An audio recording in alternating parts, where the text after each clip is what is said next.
мамлекеттик бажы кызматынын төрагасынын мурдагы орун басары Райымбек Матраимовдун жанагы акчалардын Кыргызстандан чыгарылышы боюнча мындай болду да, бул маалымат чыкты, азаттыктан чыгып анан коомчулукка дүң деди. Азыр болсо мынакей иликтеп келгенде ал деген мынакей Дордой базары, Кара Суу базары, Мадина базарындагы баягы ошол ишкерлердин акчасы деп атат.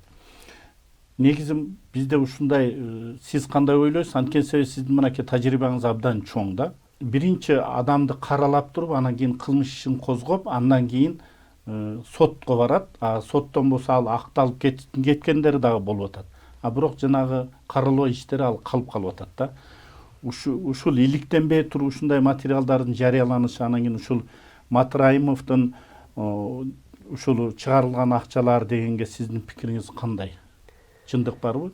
Эми азыр коомчулукта биринин артынан бири болуп жанагы өкмөттүн иши болуп атпайбы? Мисалы, жанагы Батукаев болду, андан кийин Бажагейт, эми болсо Бажыгейт, туурабы? Ошентип коелучу. Атап биз мына кыскартып айтканда, эми азыр Бажыгейт боюнча айта турган болсок, мен буга баягы Жогорку Кеңештеги комитеттин төрагасы көп кызыккам да.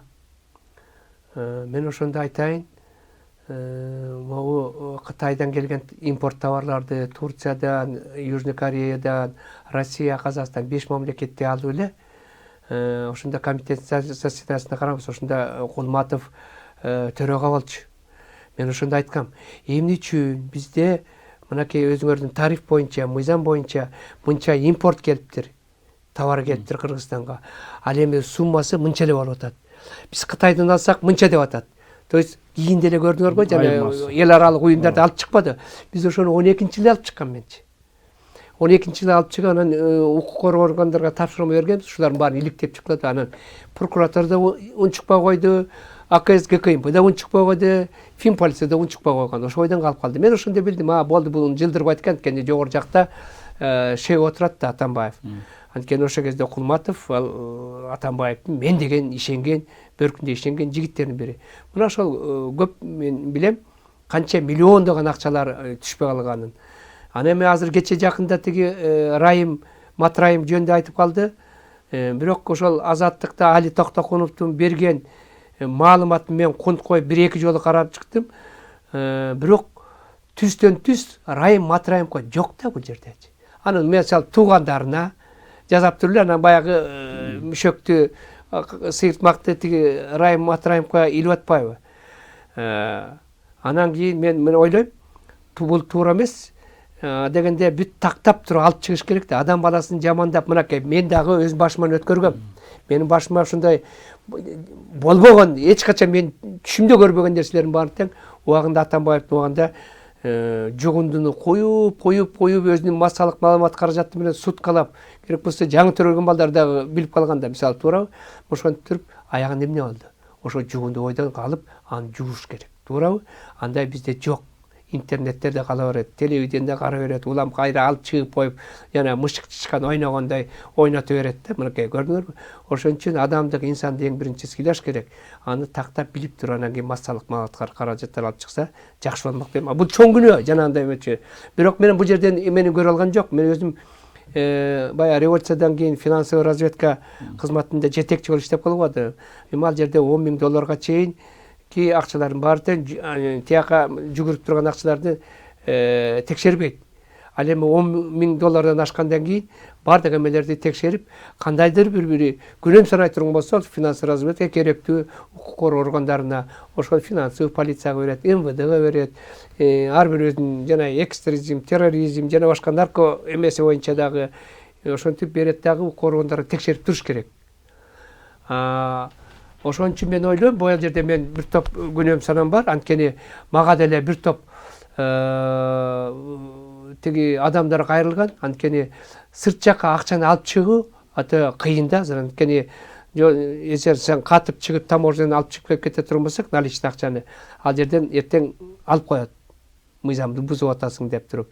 Ошон үчүн булар перечисление менен жазап, булар ар бир банк жаза бербейт. Момундай чоң сумманы которо бербейт. Алар да коркот.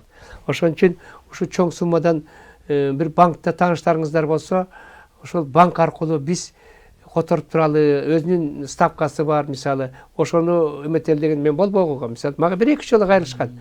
Ошондой эле көп нерселерге кайрылышы мүмкүн адамдаргачы, муну жакшы билишет. Ошон үчүн мен ойлойм, бул канчалык уурдалган акча деп мен айта албайм да, такчы.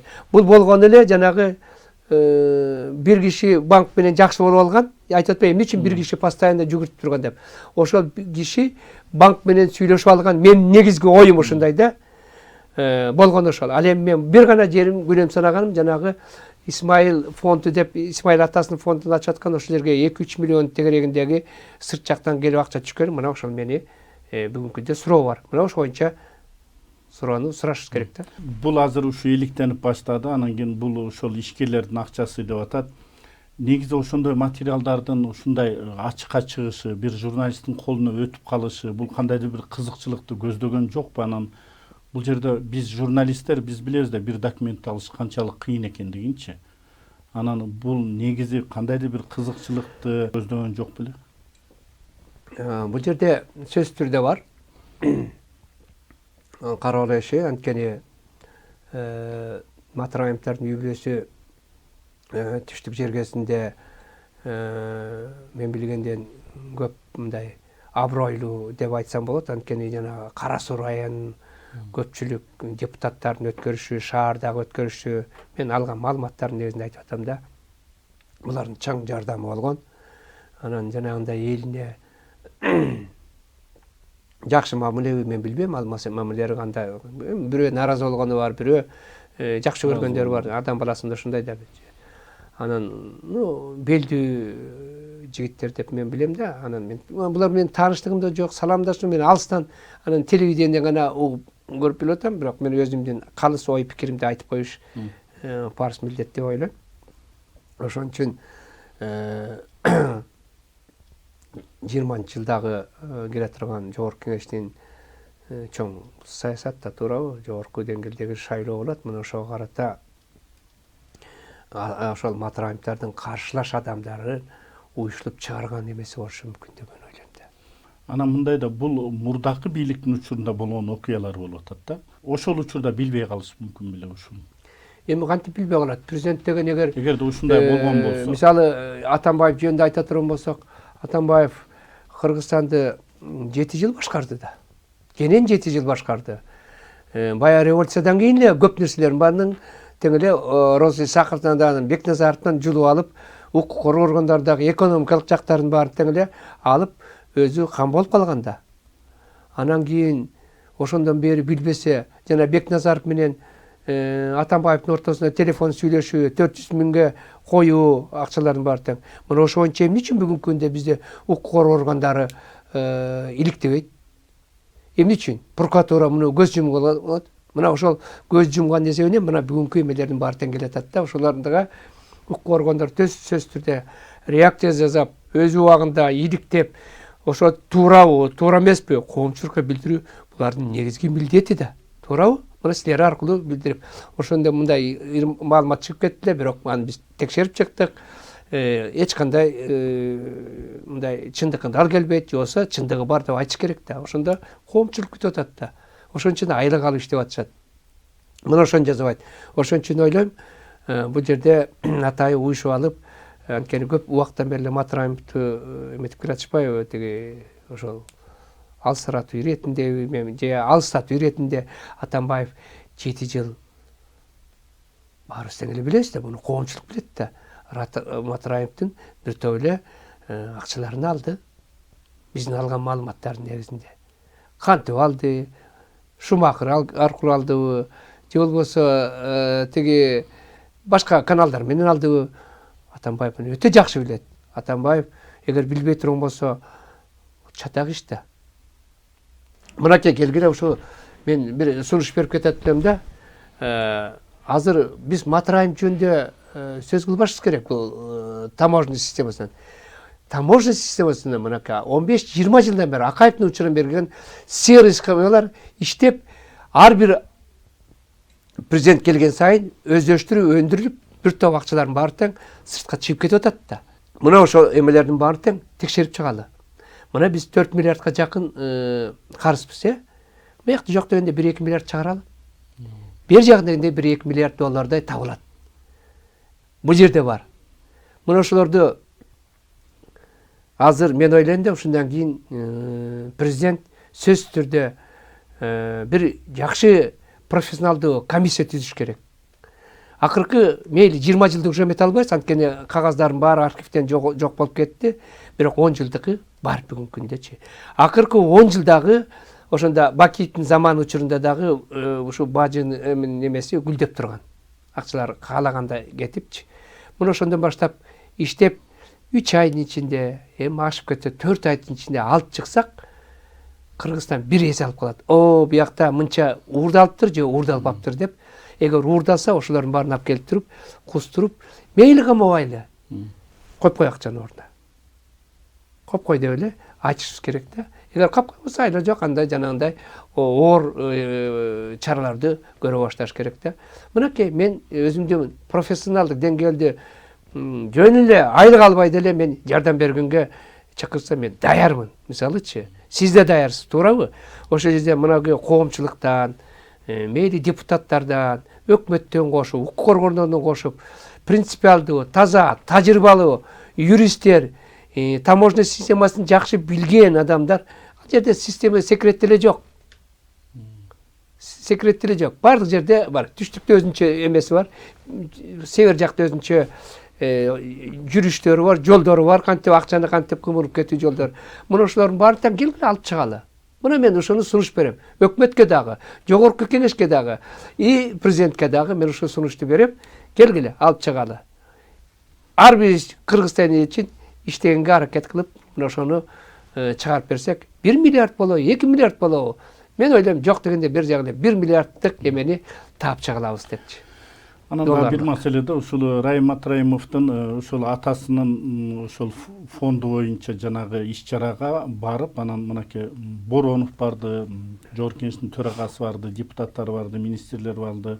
Ушул коомчулукта катуу сынга кабылды да. Буга чейин деле болуп келген экен. Бул фондду түзүп, фонддун аркылуу жанагындай иш-чараларды өткөргөнү эч качан мыйзамга каршы келбейт. Аны өткөрүп туруп, колдон келсе өткөрүп турган жакшы. Бирок жанагындай Райым Матраимовго бир канча миллиондогон долларларды алып кетти, жеп кетти деп Атамбаев баштап, анан жанагы өзүнүн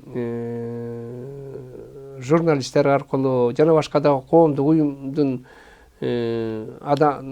коомдук уюмдар аркылуу дагы өздөрүнүн баягы пикирлерин билгизип, мына ошону текшериш керек, алыш керек, тигинчи керек, мынчы керек деп атпайбы?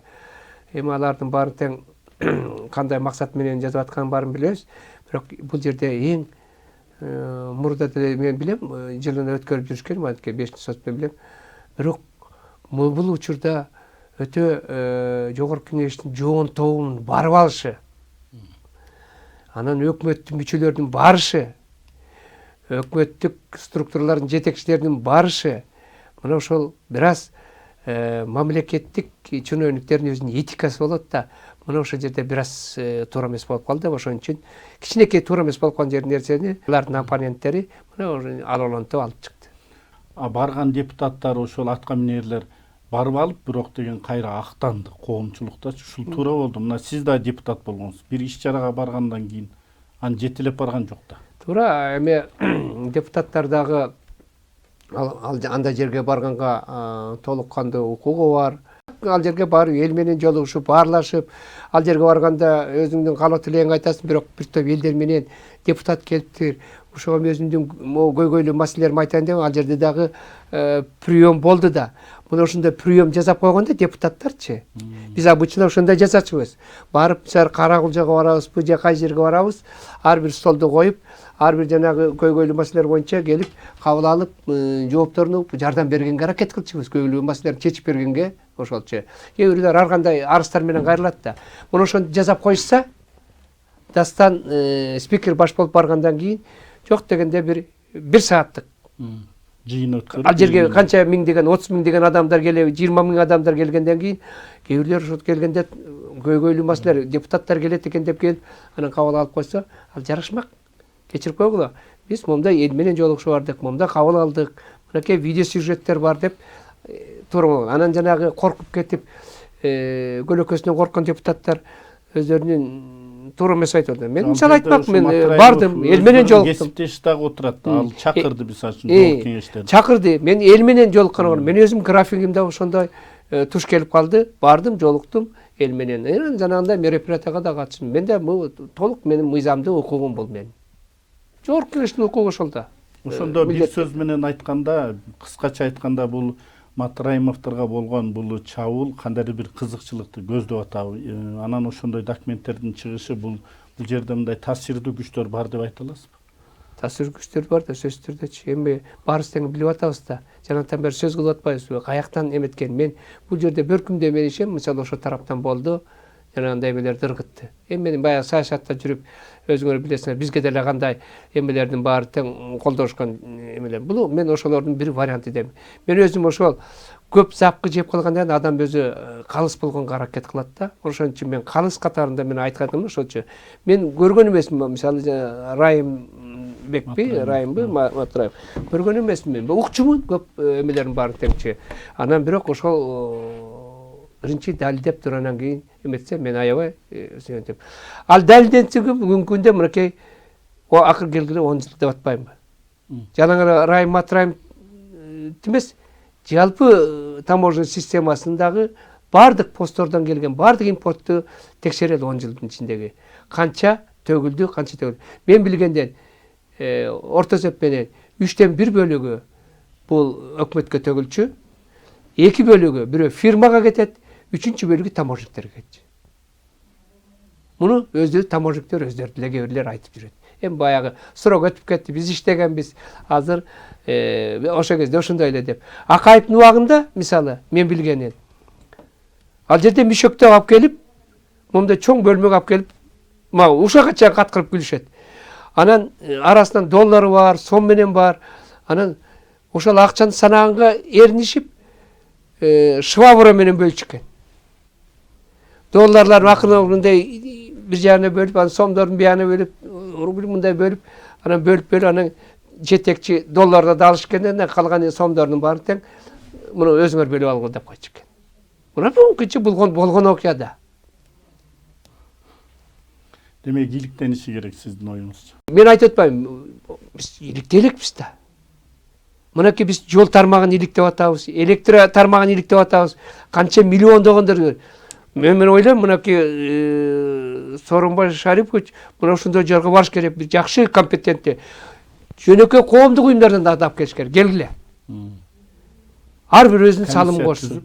Келгиле салымды кошолу. Биз азыр карызбыз 4 миллиард. Жок дегенде 1 миллиардты ошол жактан таап чыгып, жардам берип койсок, бул жакшы нерсе да. Экөөбүз 700 теги доллардан карызбыз ар бирибиз, туурабы? Неберелерибиз менен балдарыбыз менен кошо ар бирибиз. Ошон үчүн бир аз азайталы да.